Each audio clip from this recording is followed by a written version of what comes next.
Muy buenas tardes, gracias por atender la invitación a la teleconferencia de hoy, 22 de julio del 2014. Yo soy Alonso Escobar y este espacio es gracias a la Alcaldía de Medellín y a la Secretaría de Salud. En la tarde de hoy tenemos una invitada muy especial, ella es Gloria María Sotomarín, ella es psicóloga y va a estar explicando el tema Aspectos psicosociales, salud mental en el VIH. Esta capacitación hace parte de la capacitación en línea sobre VIH, hepatitis B y sífilis gestacional y congénita. Esta teleconferencia está dedicada especialmente a los integrantes de esa capacitación, pero también decidimos invitar a otras personas que no hacen parte de la capacitación para que se beneficien de esta teleconferencia.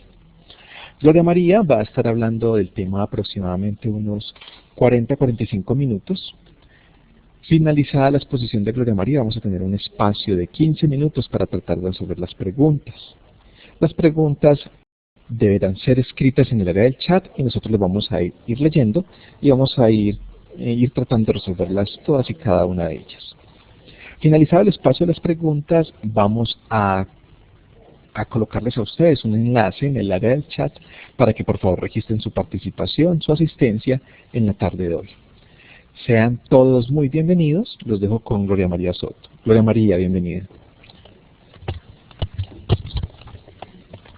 Muy buenas tardes para todos y muchas gracias por la invitación. Si tienen alguna dificultad con el sonido, con el audio, me parece importante que la pongamos en el chat porque es de la única manera que nosotros nos enteramos si ustedes están escuchando absolutamente todo lo que nosotros estamos diciendo.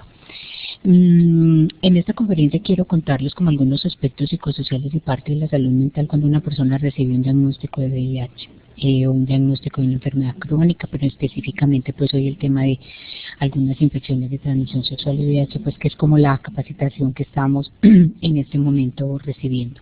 Entonces vamos la dividí como en varias cosas. Uno, todo el tema de lo que tiene que ver como las dificultades cuando las personas, digamos, asumen un diagnóstico y cómo afecta todo este proceso del diagnóstico a una persona en su salud mental.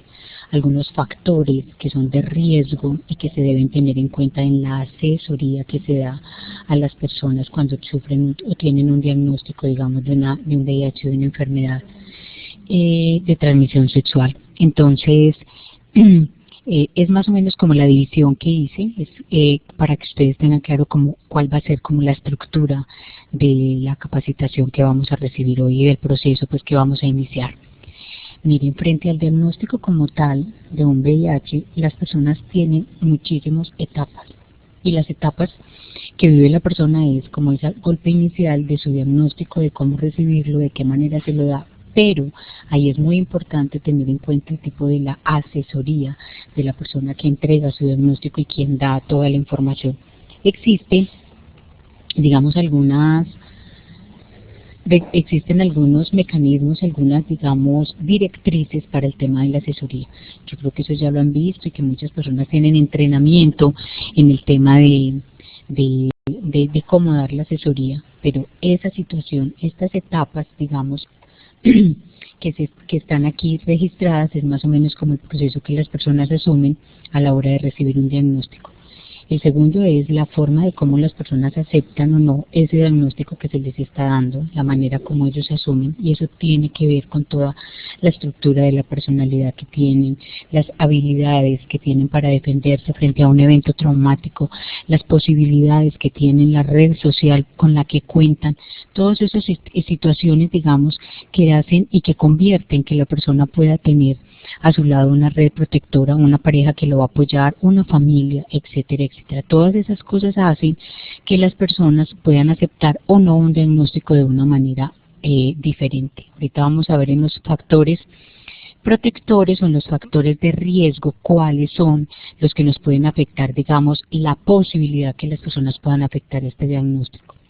Otro, enfrentar lo incierto, tienen que empezar a conocer todo su proceso, tienen que empezar a darse cuenta cuál es el progreso de la infección, cómo se llega a la infección, de qué manera se hace, para que ellos con toda esa información certera, veraz, clara, oportuna que le demos, pueden tener completamente claro y muchísimo más fácil poder empezar a asumir qué le va a pasar, contarle los efectos secundarios de un medicamento, contarles cuáles son los procesos, cómo, digamos, en el tiempo puede tener manifestaciones. Todas esas cosas les dan muchísima seguridad a las personas de saber para dónde va, qué va a hacer. Pero cuando la persona no tiene ningún conocimiento ni sobre la protección, ni sobre las formas de transmisión, ni como las maneras de poder enfrentar esta situación, para ellos es muchísimo más difícil. Luego viene otra etapa y es la etapa de aterrizaje. Es cuando ya la persona recibe ese golpe inicial, cuando la persona ya acepta, cuando ya empieza a conocer todo ese diagnóstico al que se va a enfrentar, pues la persona ya asume una situación completamente clara. Tiene otra posibilidad, digamos, de percibir esa situación que se está viviendo.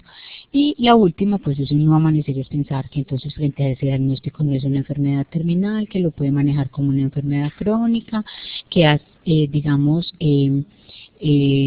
no va a ser una muerte inmediata. Todas esas posibilidades que le dan a las personas de generar paz y tranquilidad, ellos ven esa forma de asumir su diagnóstico de una manera diferente. Aquí con esta diapositiva quiero mostrarles es el tipo de reacciones que las personas tienen, diferenciando entre lo que son las situaciones emocionales, pero también las situaciones conductuales. Frente a las situaciones emocionales existe muchísimo temor a la incertidumbre de todo eso nuevo que se le está explicando, de todo eso nuevo que él no conoce, la confusión la confusión que tiene frente a su diagnóstico, las dudas, las incertidumbres, la negación, además de ese proceso que él está viviendo, también es otra de las reacciones que la persona puede presentar. Otra de las reacciones que también es muy, digamos, como es que natural no es como la palabra a utilizar, pero que se presenta muchísimo, mucho enojo y temor frente a ese proceso, culpa, porque las personas también de alguna manera sienten culpabilidad por lo que está sucediendo, pero una de las cosas que uno debe manejar siempre en la asesoría es quitarle la culpa a la persona, bajarle la ansiedad, dejarle como que esa debilidad emocional no se manifieste mucho y que sea él quien puede de alguna manera asumir eso. Tienen muchísimo temor de las reacciones a la familia, tienen muchísimo miedo de cómo las personas de su familia, de su entorno, de su pareja, de su vida, puedan reaccionar frente a este diagnóstico y lo que le afecta también posiblemente eso. Cuando ven que las reacciones pueden ser, digamos, positivas frente a la situación que está viviendo, eso descarga muchísimo la parte emocional y alivia, digamos, de alguna manera ese peso que la persona está cargando frente a esa información que se le está dando.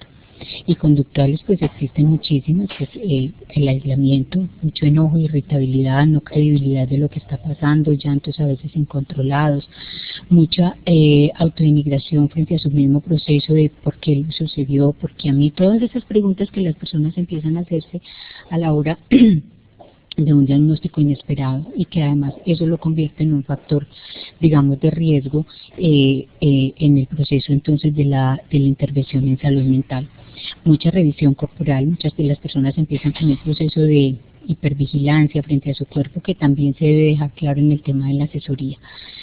Buscar mayor información es importante, pero pienso que es el proceso, digamos, natural después de todas las incertidumbres, confusiones, negaciones, desesperanzas, enojos y temores que la persona hace. Luego, cuando ya hace esa situación de asimilación, entonces empieza a buscar mayor información para estar un poco más tranquilo como frente a ese proceso. Cuando le damos un diagnóstico a un niño o una niña hay que tener ciertos eventos que nos pueden ayudar, o sea, cómo informar a los padres cuando los tienen, muchos de ellos no los tienen, tener en cuenta la sensibilidad de los menores. Es importante a veces contar con un apoyo de familia porque son las personas las que nos van a ayudar en el cuidado de esos menores. A qué momento, a qué persona y en qué lugar, si los padres deben contar o a quién no, o en las instituciones de pronto donde los niños van a quedarse, también es importante contar algunas situaciones de ese diagnóstico.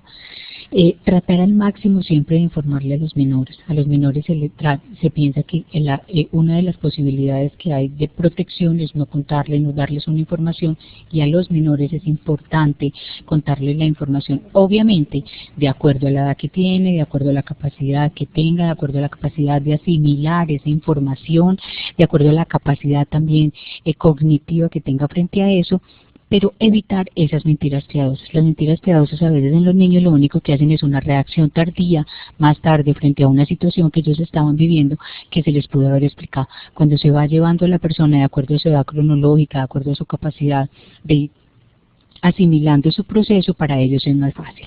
Hay que tener cuidado con el tema de los menores de 5 años. Los niños menores de 5 años lo único que perciben emocionalmente es un dolor físico. Entonces a ellos también hay que explicarles de acuerdo a la forma que se tenga, no solamente la familia, sino los profesionales encargados de esa atención, eso. Y los mayores de 5 años comprenden lo que se está viviendo y por eso es importante la información, dar al máximo la información que se necesita, evitar esas mentiras piadosas para que los niños puedan entender el proceso que se está dando.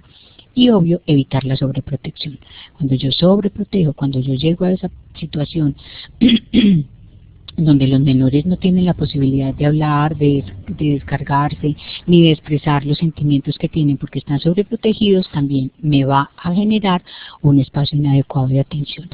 Cuando hacemos el proceso con los adolescentes, hay varias cosas que es importante que ellos, primero, responsabilidad frente a ese diagnóstico, hasta dónde y de qué momento nosotros podemos enseñarles a ellos frente a ese diagnóstico que hay una responsabilidad y cómo la deben asumir. Por eso es tan importante que conozcan todos cómo se maneja y de qué forma se da la asesoría para que ellos puedan tener la información necesaria y suficiente para enfrentar este tipo de dificultades.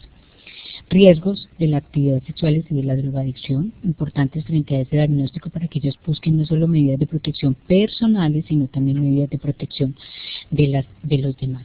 Permitir expresar sus sentimientos, a veces les negamos esa expresión de sentimientos, lo que hace que ellos se cohíban, se inhiban y que no puedan tener, digamos, una propia expresión de eso que están sintiendo, tanto de sus miedos, de sus temores, pero también de las preguntas abiertas que puedan hacer. De alguna manera tratar de propiciar independencia en el sentido del no control de la medicación, del no control de que lo hagan, con una, digamos, vigilancia controlada frente al proceso que ellos deben empezar a llevar.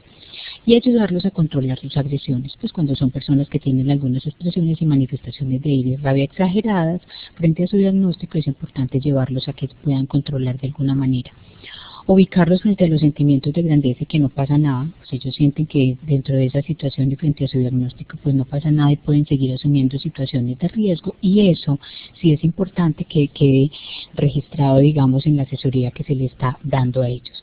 El manejo adecuado y responsable del preservativo, también que dentro de la asesoría además es una de las, digamos, condiciones que se dan.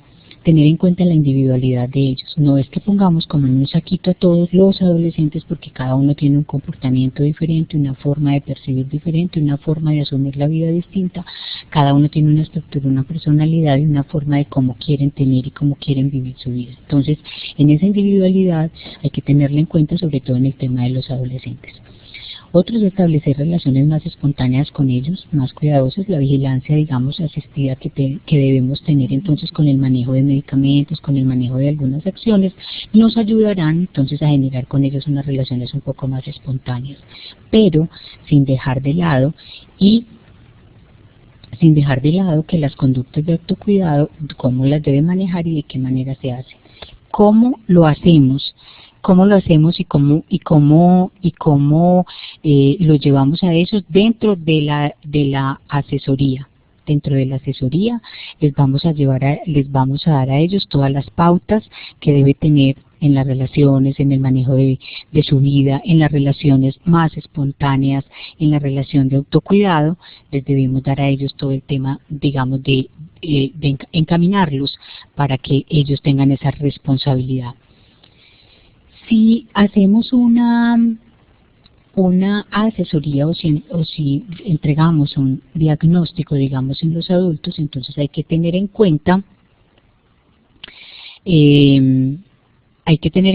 varias cosas. Si es una mujer y está embarazada, si su compañero o compañera sabe o tiene un diagnóstico negativo, esa información, acuérdese que la dejamos clara, además aparte de dejarla clara, la tenemos que acompañar a esta persona frente a su proceso, la comunicación de la familia o de su pareja.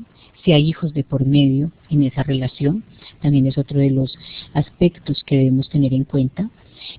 asumir la responsabilidad de los comportamientos, de ese comportamiento que ella está teniendo, el temor también en las personas adultas a ese descubrimiento de una exclusividad sexual con la pareja. Entonces eso ayudaría en la asesoría,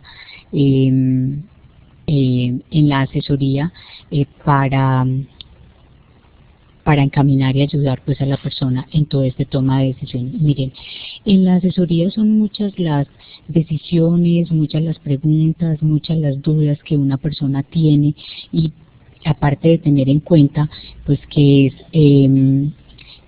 un adulto, que es un niño, que es una persona adolescente, debemos tener en cuenta obviamente todos estos pasos.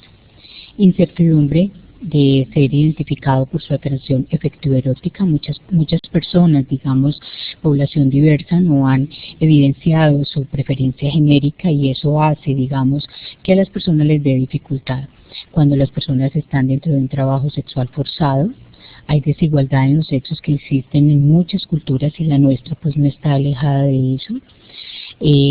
Cuando las personas asumen una asociación de muerte, digamos, inmediata después del diagnóstico, mucho temor al dolor físico también es otra de las grandes dificultades que tienen, y cuando hay cambios de imagen en las personas también es importante hacer todo este tipo de asesoría para que las personas pues puedan lograr eso. El modelo de prevención, digamos, psicológico tiene que ver con lo que es un pasado, un presente y un futuro de una persona que resulta diagnosticada, ¿cierto? Pero yo que tengo que tener, digamos, en cuenta para el manejo de la asesoría y cómo puedo hacer ese proceso de intervención. En el pasado, ¿qué tengo que tener en cuenta? Pues qué personalidad tiene la persona, la historia personal, algunas habilidades y estrategias de cómo esta persona se defiende frente a esas situaciones traumáticas, y alguna información específica. Esto me ayuda a mí a identificar, por medio de las respuestas que la persona me dé, las preguntas que yo le haga, las dudas y los temores también que pueda tener frente a ese proceso, puedo identificar en ese tipo. Pero también existen unos factores biológicos, psicológicos y algunos aspectos físicos que me van a ayudar a mirar si esa vulnerabilidad es alta, si eso tiene esos comportamientos de riesgo que puede tener, y las consecuencias que la persona puede manifestarme. Y en el futuro, pues obviamente las consecuencias que puede tener a mediano y largo plazo, y las pautas o hábitos que pueda empezar a encaminar. Este es el modelo, digamos, de prevención que se utiliza en los procesos terapéuticos. El objetivo que yo debo tener claro cuando le voy a prestar una asesoría a una persona, aparte de los conocimientos de salud sexual y reproductiva, aparte de los conocimientos frente al diagnóstico, aparte frente a los conocimientos de la asesoría en VIH que debo tener, informar clara y objetivamente a la persona, darle la información veraz, la información puntual que necesita saber para las medidas de protección, para cómo asumir, porque de acuerdo a esa información que yo le estoy dando, esa persona va a asumir de una u otra manera esa situación que él está viendo, y puede de alguna manera, digamos, pasar de una etapa a otra y mucho menos traumática. En la asesoría obviamente se debe favorecer el cambio de ese comportamiento. Es muy importante favorecer el cambio de comportamientos cuando logramos identificar en la asesoría que hay unos comportamientos de riesgo que van a llevar a la persona a otras situaciones. Siempre dejar registrado, y que es importante tenerlo claro, propiciar un seguimiento de esos casos, pues obviamente igual pues, y mucho más en los casos en VIH donde se necesita todo ese proceso de atención integral. Motivar y facilitar la toma de decisiones frente a muchos casos. En muchos casos donde nos hemos encontrado personas diagnosticadas o que, sobre todo en el tema de violencias sexuales y con VIH, dicen yo no quiero asumir un tratamiento o no lo voy a hacer. Yo creo que hay que propiciarle a las personas y facilitarle a las personas con la información que le demos, con la asesoría, con, digamos, el proceso que se debe hacer, pues sensibilizarlo también frente a esas decisiones que debe tomar, que no deben ir en contra, digamos, en el deterioro de su diagnóstico, ni en el deterioro de su manejo y los temores que tenga frente a ese diagnóstico. manejar el miedo y la ansiedad que se tengan, también hacer preguntas abiertas, claras, una relación más empática y más fácil con las personas hará que la persona pueda tener mucho más fácil asumir su situación. Resolverle todas las dudas de sí mismo y de los demás, ofrecer información veraz, clara y oportuna y obviamente no hacer procesos de discriminación ni juicios de valor frente a las personas a las que le estamos prestando la asesoría. ¿Cuáles son los elementos, digamos, que debemos tener claros y que pues que creo que están en toda la literatura que uno puede revisar, digamos, en el tema de las asesorías? Fundamental, y pues casi que subrayado está guardar la confidencialidad, digamos, de las personas. Eso es una cosa que es completamente clara. Lo segundo es mostrar empatía y pues tener obviamente la información necesaria y suficiente para poder prestarle la asesoría que necesita. Escuchar activamente a la persona, no interrumpirla porque a veces la podemos interrumpir para hacer preguntas que estemos completamente seguros de eso que la persona nos está diciendo.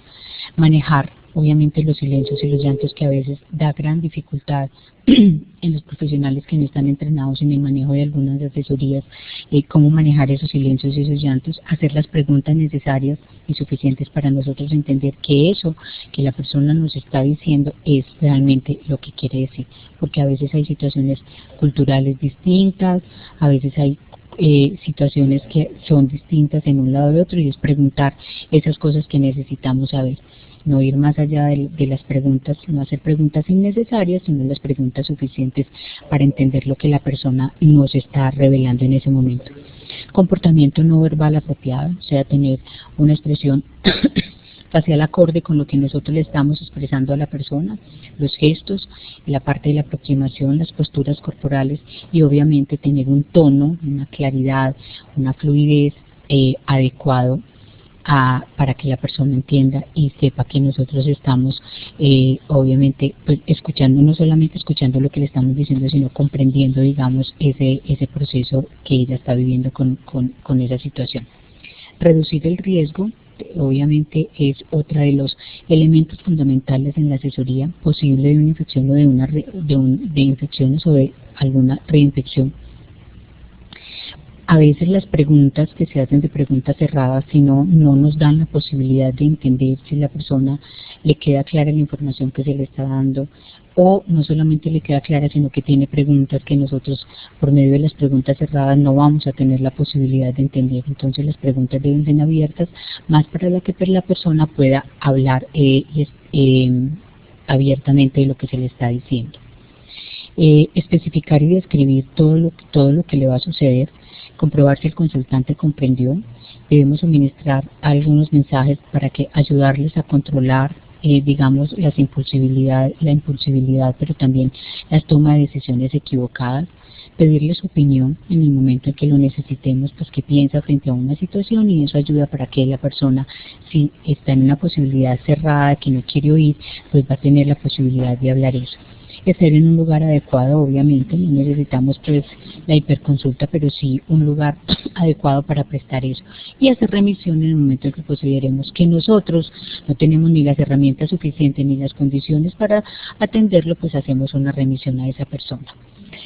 Vamos a entrar al tema de los factores asociados en la conducta suicida y vamos a mirar por qué vamos a entrar ahí, porque uno de los factores es recibir un diagnóstico de una enfermedad crónica como sería el VIH, pero hay otros factores que están asociados, digamos, a la conducta suicida y que nos podrían afectar, para que los tengamos claro en el conocimiento a la hora de tener una asesoría con estas personas, que nosotros tengamos claro cuáles son esos factores de riesgo. Aparte del diagnóstico, hay otros factores de riesgo también que se pueden sumar y que son los que nos van a ayudar en la identificación de ese riesgo, si es medio, si es un riesgo alto, si es un riesgo bajo. Factores asociados, digamos, sociodemográficos, entonces estaría la edad, o sea, ya tengo un diagnóstico, pero está entre 15 y 35 años o está mayor de 60 años. Entonces, para nosotros en Medellín, las personas que más presentan ese factor son mujeres entre 18 y 24 años y los hombres entre 25 a 34. Los intentos son más la relación, digamos, es 1 a 3 en hombres y los suicidios de 3 a 1, ¿cierto? Otro factor, digamos, sociodemográfico de eso es estar en una área urbana, ser personas separadas, viudas, desempleadas y vivir solos. Casi que con esto nosotros podemos ir generando, digamos, un sistema de alarma que nos va a ir prendiendo como un semáforo, digámoslo de alguna manera simbólica, en qué factor de riesgo puede estar esa persona frente a ese diagnóstico. Ya le dimos todas las características de esa asesoría, ya le dimos todo el proceso de la atención. Ahorita vamos a mirar si aparte de toda esa situación que ya vimos en la asesoría, existen esos factores asociados de pronto a una situación. Podemos mirar si es una persona que tiene un factor de riesgo asociado para una conducta suicida. Otro son los factores, digamos, clínicos, que aumentan de un 60 a un 90% todo ese trastorno y toda esa situación de presentar una conducta suicida. Si es una persona que está en fase de depresión, si es un paciente que tiene un trastorno bipolar, nos va a aumentar en un 20% si está en fase depresiva. Obviamente en una fase maníaca nadie tiene un intento de suicidio ni por un diagnóstico ni por una situación, pero si de base tiene un diagnóstico, si de base tiene la edad, si de base tiene un trastorno bipolar, miren que si hay situaciones que nos van incrementando ese factor de riesgo alto. Tener una esquizofrenia nos aumenta en un 10%. Es una persona habitualmente consumidora de drogas o alcoholismo, muy habitual, o alcoholismo ya, digamos, diagnosticado, nos aumentaría en un 18%. Pero si es una persona que tiene un intento de suicidio previo, o sea, una persona que antes ha tenido un intento de suicidio previo, nos aumenta entre un 40 y un 60%. O sea, eso es una situación bastante clara. Entonces, miren que si vamos a poder ir haciendo identificación en la asesoría de todos esos aspectos que debemos tener en cuenta, no solamente para la atención de un paciente con un diagnóstico, sino también para la atención de ese paciente en el tema de la salud mental. Otros factores asociados a la conducta suicida son enfermedades crónicas o diagnósticos de alguna enfermedad, de alguna infección, que está incluido dentro de eso, o alguna enfermedad terminal. Otro factor que es importantísimo también, pérdidas afectivas. O sea, yo en esa historia, en esa anamnesis que hago de la persona, debo hacer preguntas que me ayuden a identificar ese factor de riesgo de una persona en una conducta suicida, porque todos esos factores de riesgo son los que me van a ayudar a mí a identificar ese factor. Obviamente, si es medio, alto o bajo, que es fundamental tener claro en la asesoría para poder hacer una buena derivación. Otro serían problemas laborales, ya vimos unos problemas sociales, unos factores clínicos, ahorita estamos viendo unos factores estresantes. El diagnóstico de un VIH estaría en los eventos estresantes. Entonces, si aparte de ese evento estresante tiene una pérdida afectiva, o tiene una pérdida laboral, o una pérdida financiera, una dificultad económica, ya vimos el porcentaje en el que se va aumentando. Entonces, tener presentes en la asesoría todos estos elementos para poder prestar, digamos, la atención adecuada que debemos hacer o hacer la remisión que debemos hacer en el momento determinado. Si hay otros factores que son los antecedentes familiares, que ya vimos que todos esos se van sumando, y ahorita vamos a mirar cómo se va creciendo y cómo va aumentando el riesgo a la hora de tener en cuenta. Otro es la historia familiar de suicidio, también es un factor que me desencadena y que lo debo tener en cuenta. Historia familiar de trastornos mentales o historia de hospitalización psiquiátrica. Miren que antes de la hospitalización psiquiátrica nosotros teníamos los trastornos mentales, y esos trastornos mentales también nos aumentaban esto. Obviamente tener historia de hospitalización psiquiátrica ya nos va subiendo, digamos, el tema de del factor. ¿Cómo identificar pacientes con algo riesgo de comportamiento? Entonces, personas que tengan factores asociados, ¿cuáles? Todos los que les acabo de nombrar. Todos esos factores asociados que les acabo de nombrar, más el diagnóstico, se convierten en un factor de riesgo en conducta suicida, o muchas veces el paciente lo expresa abiertamente. Entonces, la asesoría que debo dar, ¿cuál es, digamos, muchas veces necesitaremos una hospitalización de un paciente que sea tan crítico, la mayoría no, pero muchos de ellos lo pueden necesitar. Y otro factor que lo debo tener en cuenta son los eventos estresantes. ¿Qué persona no está en un evento estresante cuando recibe un diagnóstico de un VIH? Esos factores, más el factor asociado, más tener unos antecedentes psiquiátricos, son los que me hacen una situación, digamos, que me la convierte en una situación de riesgo alta. Evaluación de la conducta, que ya pues no nos tocaría las asesorías, pero simplemente se las quería mostrar, es cuáles serían entonces con esos factores asociados que ya les dije, con el tema de la asesoría que les presenté, que sería un riesgo bajo, un riesgo alto o un riesgo indeterminado. Bajo es una persona que no presenta ningún deseo, pero no tiene planes de muerte. Puede que tenga alguna ideación o ideas suicidas, pero no tiene, digamos, un plan estructurado. No tiene un plan organizado, puede que diga, ¿por qué me pasó a mí? Esta es una situación crítica, yo no me lo esperaba, pero otro dice, después de esto no quiero vivir. Hay conversaciones en la asesoría y los pacientes lanzan algunas expresiones que yo debo tener en cuenta a la hora de poder prestar entonces ese servicio. Un riesgo, entonces ya sabemos cómo lo identifico. ¿Cómo? Teniendo en cuenta todos los factores que mostramos. Un riesgo alto, digamos, que yo puedo tener identificado en la asesoría, es una persona que tiene una idea de muerte suicida y además un plan estructurado. Las que hacen el reporte de cómo va a ser, de qué manera lo van a hacer, o sea, incluso ahí mismo en la asesoría después del diagnóstico lo pueden tener, y no solamente el paciente por el diagnóstico, sino porque pueda tener la situación que se detona en este momento, pueda tener un factor asociado anterior y que en ese momento se hace. El manejo que vamos a hacer del paciente depende de este riesgo que les estoy contando. Y el indeterminado es un paciente ambiguo o ambivalente, que pueden ser la mayoría de los pacientes a los que les entregamos un diagnóstico.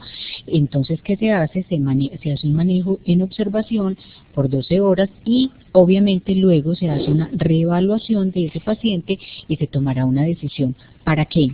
Para pasarlo a un riesgo bajo o para pasarlo a un riesgo alto.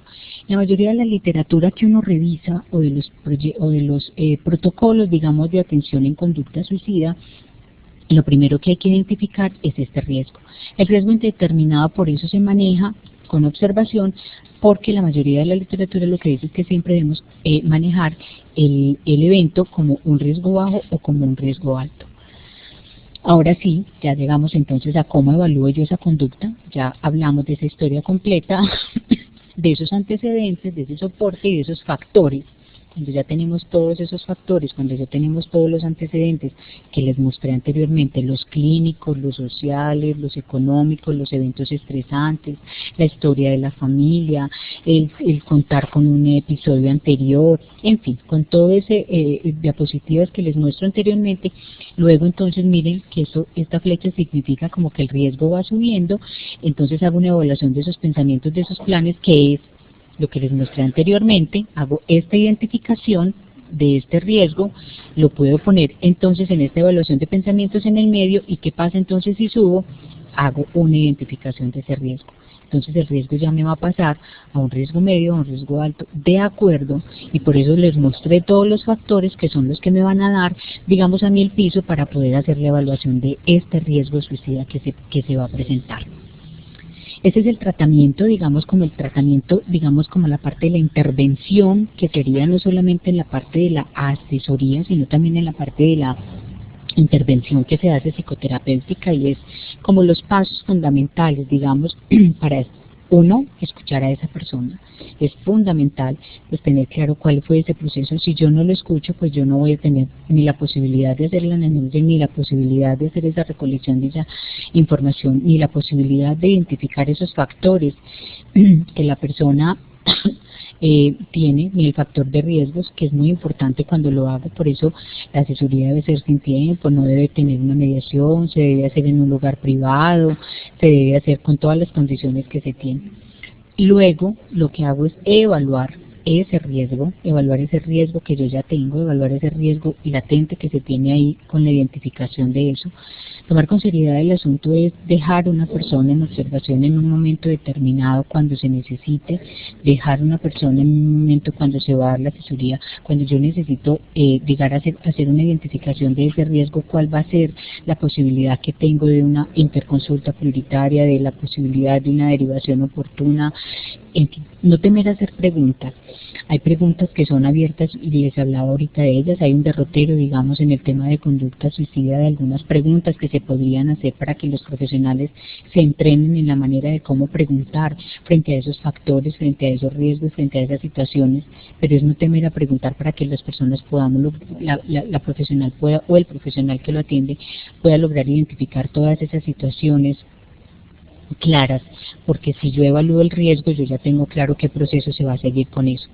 Evaluar los recursos disponibles, o sea, es una persona que está sola, es una persona que tiene una red social, es una persona que tiene quien lo acompañe.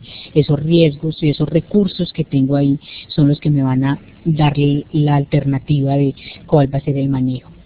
Actuar con eficacia es una remisión oportuna en el momento que lo necesite, y obviamente cuando la persona está en crisis se debe hacer una intervención y un plan de emergencia. El plan de emergencia es como una contención de esa situación que se hace y a dónde se va a derivar para seguir. Entonces, teniendo claro a dónde vamos a continuar, cuál es el factor que voy a hacer, cómo es la asesoría que voy a dar de esa situación, obviamente va a ser el plan que se va a llevar a cabo.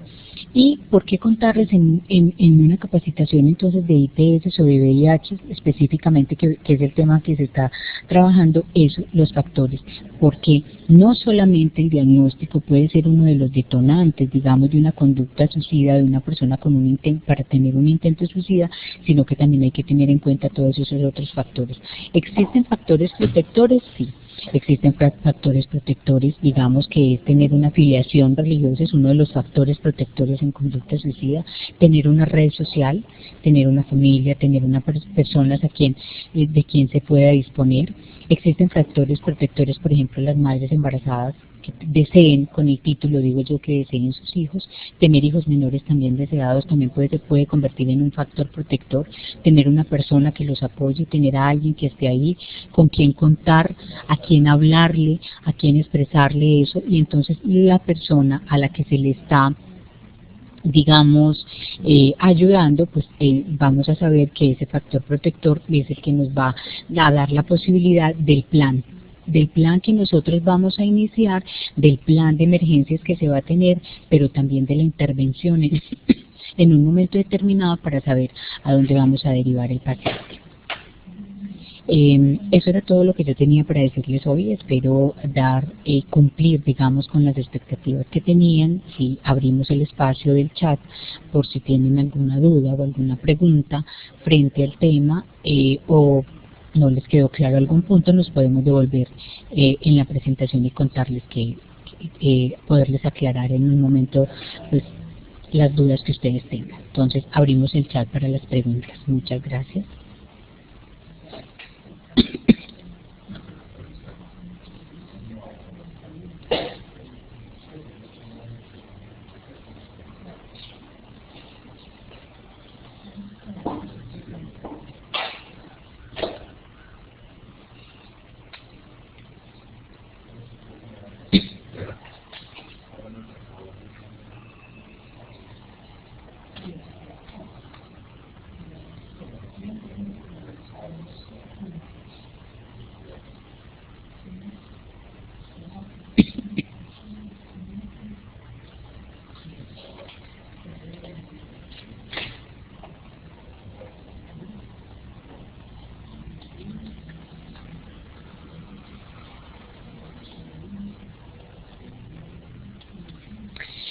Hay una pregunta que dice: me gustaría que me aclarara a qué se refiere cuando se dice que el diagnóstico se le da a la madre y se tiene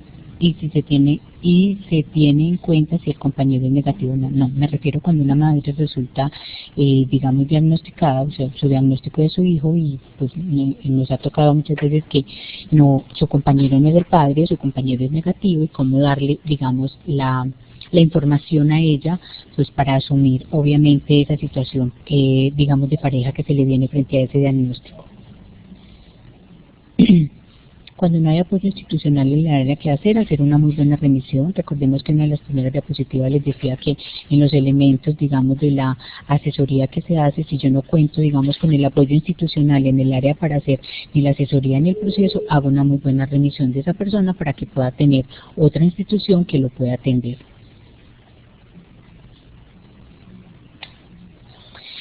Preguntan también que cuando existe un riesgo indeterminado en donde se debe dejar en observación el paciente por 12 horas, quienes no estamos en un medio hospitalario, cuál sería el protocolo ruta a seguir, y reconociendo las dificultades de la remisión a psiquiatría. No necesariamente hay que reenviarlo a psiquiatría, o sea, no necesariamente se puede hacer en unas urgencias donde se puede hacer la primera contención y la primera atención de estos pacientes, y cuando ya se haga la valoración en esa institución de urgencias, le harán la remisión a psiquiatría. No se necesita, lo importante sí es remitirlo a una institución de salud para que en la institución de salud hagan la valoración de ese riesgo. Cuando no son personas que están en las instituciones de salud, hagan la valoración de ese riesgo, y ellos hacen entonces, luego de la valoración de ese riesgo de esas 12 horas, podrán hacer la remisión a psiquiatría o dar de alta al paciente con todo el proceso y el protocolo que incluye el tema de la derivación.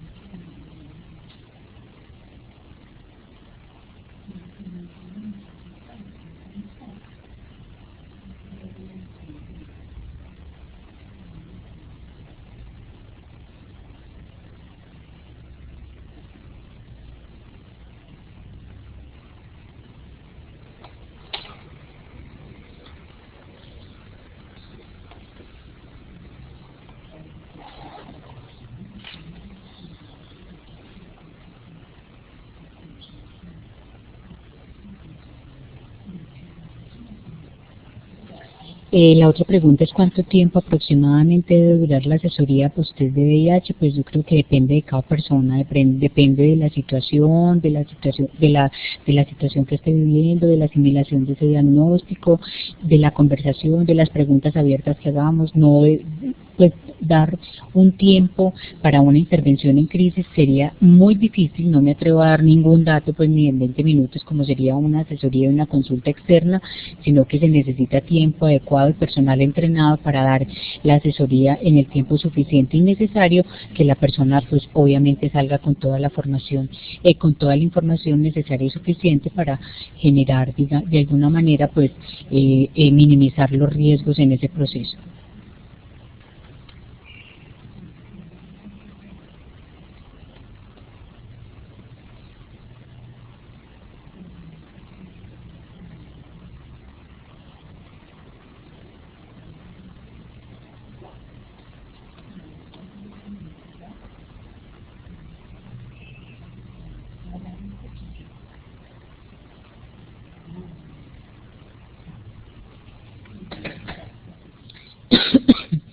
Recomienda abordar a quien dice y amenaza suicidio pero no busca la ayuda. Sí, según la Organización Mundial de la Salud, el suicidio es un evento, digamos, evitable, y las personas siempre buscan ayuda, siempre buscan una manera de decir y hacer, digamos, como llamados para que las personas lo oigan frente a esa situación. Y lo que debemos hacer es, si la persona no busca ayuda, pues nosotros o la persona que conozca esa situación de esa persona que dice que quiere suicidarse, buscar las alternativas y las personas y los profesionales que lo puedan ayudar para que busque la ayuda, tenga la ayuda necesaria, pues sobre esa ideación suicida que tiene.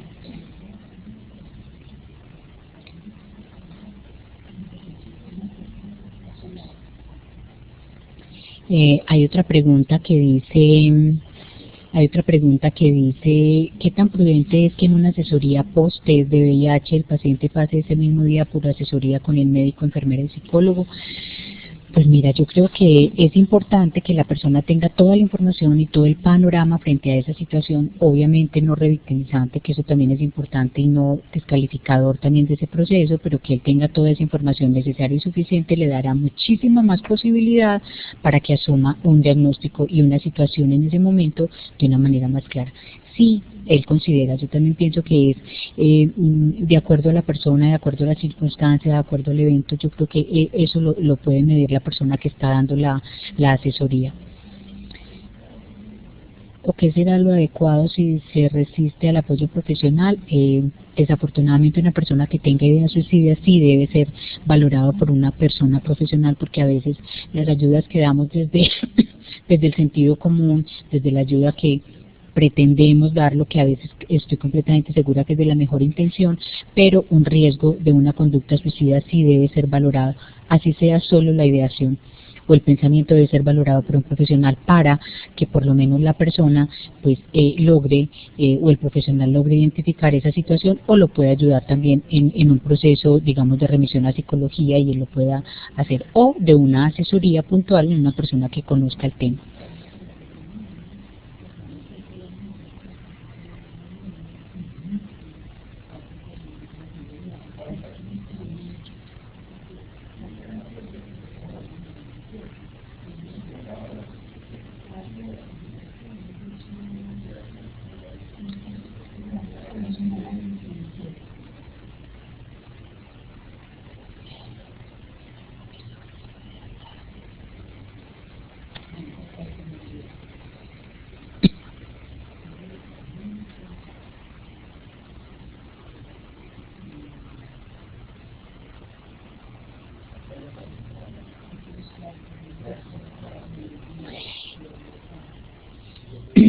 Otra pregunta dice, es el caso que hay muchos alumnos dicen querer suicidarse pero se resisten a la atención.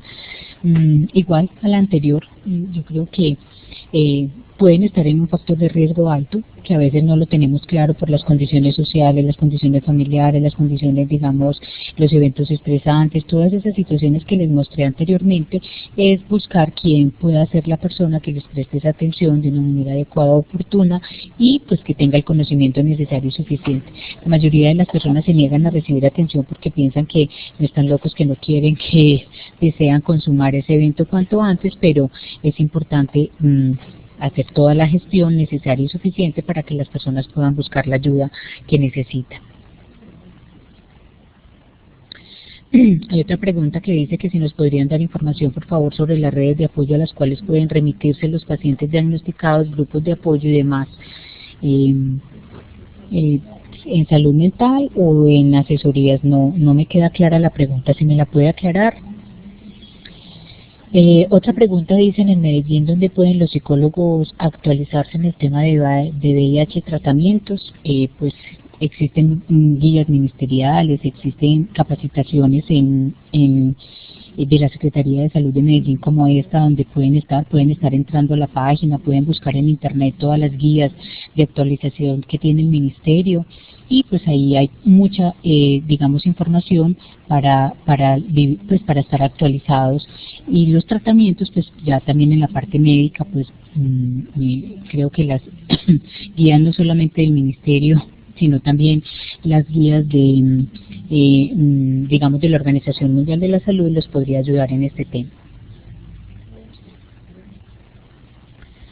La pregunta anterior era si frente al VIH en cuanto al apoyo emocional para la aceptación de su diagnóstico y por poder favorecer la adherencia al tratamiento y al proceso de salud.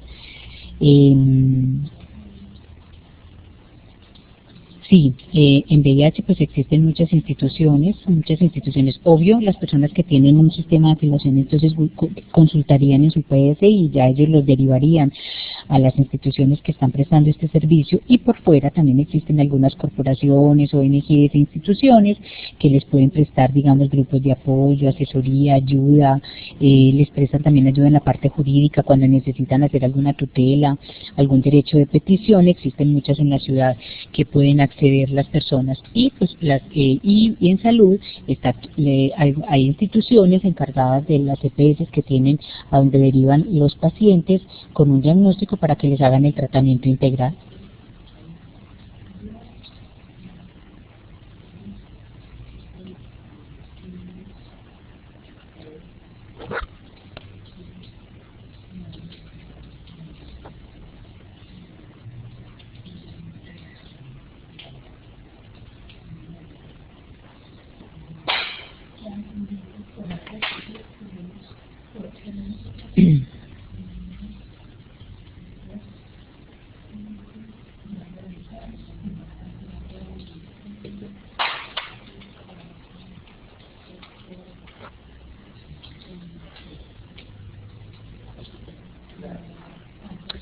Bueno, si no tienen más preguntas, muchas gracias por su atención. Disculpas porque vi aquí en el chat que al principio Estaba hablando un poco rápido, bueno, pero lo corregimos en el tiempo. Espero que hayan quedado, digamos, preguntas abiertas en el sentido de que busquen la información, busquen las profesionales que les puedan prestar esa atención.